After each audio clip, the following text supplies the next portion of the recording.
In our digital world, every single door needs a lock. But here's the thing. The real challenge isn't just making the locks, it's managing the millions and millions of keys. Who gets one? Which doors can it actually open? And maybe most importantly, how do you get that key back when you need to? And that, right there, is the whole game of identity and access management. Yeah, this quote, it really nails it, doesn't it? The biggest, most dramatic hacks we all hear about, they almost always start with something super simple, super mundane. And that's where identity and access management, or as you'll hear it, IAM, comes into play. Just think of it as the ultimate gatekeeper. It's the system that decides who gets a key, which doors that key opens, and exactly when that key gets taken away. So think about it.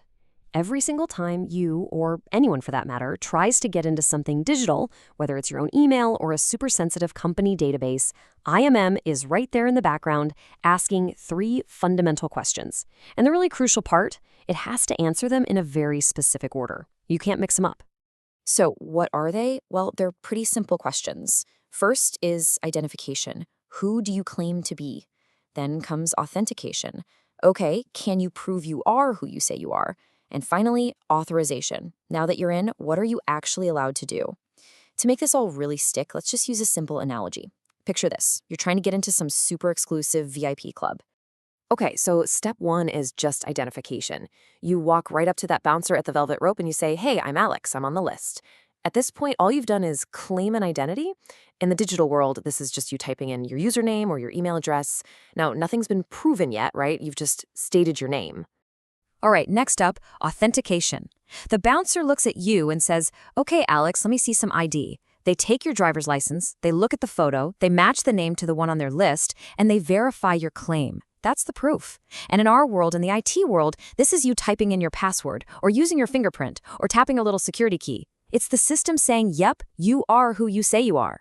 And last but not least, authorization. So you're in. You made it past the rope. Awesome. But wait, does that mean you can go absolutely everywhere? Of course not. Your ticket gets you onto the main dance floor, sure, but the VIP lounge requires a special wristband. And that champagne cellar in the back, that's strictly for staff. Just because you proved who you are doesn't mean you get access to everything. A whole separate set of rules decides what you're allowed to see and do. Okay, so let's zoom in on that second door for a minute. Authentication. I mean, how do we actually prove we are who we say we are? Well, it all boils down to a few key ideas we call authentication factors. It turns out there are really only 3 fundamental ways to prove who you are. We call them the 3 families of proof. First, there's something you know. This is a secret, right? Like a password or a PIN. Second is something you have, which is a physical thing like your phone or a hardware security key. And third is something you are, which is all about biometrics. Your fingerprint, your face, you get the idea.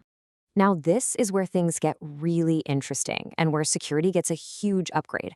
See, when you combine at least 2 of these different families, you get what we call multi-factor authentication. You've probably heard of it as MFA. It's just like that bouncer not only checking your ID, something you have, but also asking for a secret password, something you know. Suddenly, an attacker stealing just one of those things, well, it's not enough anymore.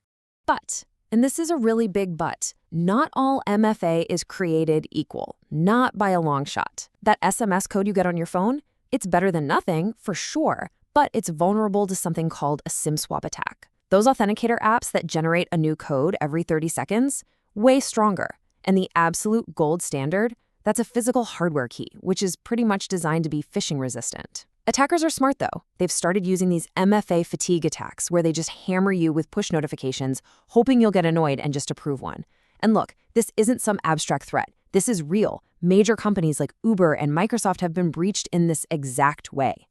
All right, so you've made it past the first 2 doors. You're identified, you're authenticated, you're in. Now we hit that third and final step, authorization. Let's take a look at the different models that organizations use to figure out what you're actually allowed to touch. So at a high level, companies pretty much use one of 4 main playbooks for this. The simplest is DAC, or discretionary access control. Just think about Google Drive. You create a file, you decide who gets to see it. Simple. On the total opposite end, for super high security stuff, you have MAC, or mandatory access control. Here, the system makes all the decisions based on data labels, like top secret. But for most businesses, the most common is RBAC, or role-based access control. Your access is just tied to your job title. And finally, for the really advanced stuff, there's ABAC, or attribute-based access control, which makes decisions based on all sorts of context, like where you are, what device you're on, or even the time of day. But, no matter which one of these models you use, there's this one powerful, guiding idea that should be behind every single decision.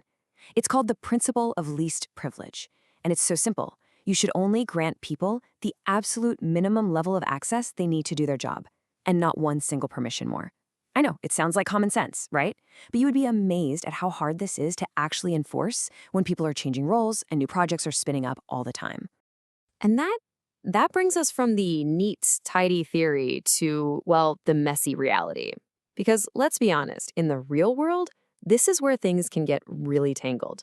This is where we see IAM break down in practice, and it's what governance and compliance folks find all the time. So I want you to ask yourself a question, a real one. When an employee leaves your company, how long does it actually take for all of their access to everything to be shut down? Is it instant? A few hours? A couple of days? Or maybe a few weeks? That whole process, we call it offboarding, is probably the single biggest failure point in the entire identity lifecycle. And when that process fails, you end up with these are called orphan accounts. They're user accounts that are still active, sometimes for months or even years, after an employee is long gone. They're just sitting there, these massive, silent security risks, basically landmines waiting for an attacker to step on them. Okay, here's another one for you. Think about all the times somebody got temporary access to some system because they were helping out on a project, or there was some urgent fire to put out. How many of those temporary permissions do you think ever actually got, revoked? Yeah, there's a name for this. It's called privilege creep.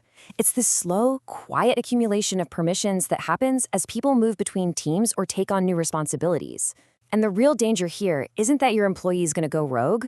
It's that if their account gets compromised, the attacker inherits this huge collection of access, turning what might have been a small problem into a catastrophic breach. So because of all these risks, there are certain accounts, I'm talking about your system admins, your super users, that need a whole different level of protection. To manage these keys to the kingdom, you need a completely different rulebook. First off, you take their credentials, their keys, and you lock them in a super secure encrypted vault. Then you only give out that access just in time, for one specific task, for a limited period, and then it's gone. While that access is being used, you record every single thing they do. And critically, you enforce something called separation of duties, which basically means no single person can control an entire critical process all by themselves. Okay, so how on earth do you manage all this complexity when you have dozens, maybe even hundreds, of different apps? Well, the modern answer is something called single sign-on. Let's just walk through a day in the life with SSO to see how it works. It's 9 a.m. Alice logs into her laptop just once. Then she opens Salesforce, no login screen. She opens Slack, Jira, AWS, no login prompts anywhere. Her one central identity provider is vouching for her everywhere she goes. And here is the huge, massive win for security. When Alice leaves the company, IT just disables that one single account, and boom, her access to every single one of those apps is cut off instantly and automatically. And we can even take this idea of trust and extend it between totally different companies. It's called identity federation. This is what lets an external contractor or an auditor from, say, Deloitte log into your systems using their own Deloitte username and password, so you never have to make an account for them. And the best part? When their contract is up, their access just vanishes automatically when Deloitte removes them from their system. It's magic. All right, let's wrap this up and pull it all together. First, and most importantly, remember that access is always those three distinct steps. You identify, you authenticate, and you're authorized. Second, when it comes to authentication, not all MFA is the same. You've got to use the strong stuff for your most sensitive systems. In the real world, you've got to be on the lookout for those two biggest failures, orphan accounts and privilege creep. That's why your super powerful admin accounts need their own special set of controls. And finally, remember that while SSO is an incredibly powerful tool, it also means your central identity provider just became the new crown jewel of your entire network. Which kind of leaves us with one last big thought. Look, single sign-on is amazing. It centralizes your security, it makes things so much better, but at the same time, it centralizes all of your risk into one single place. It begs the ultimate question: who holds the keys to the keymaker?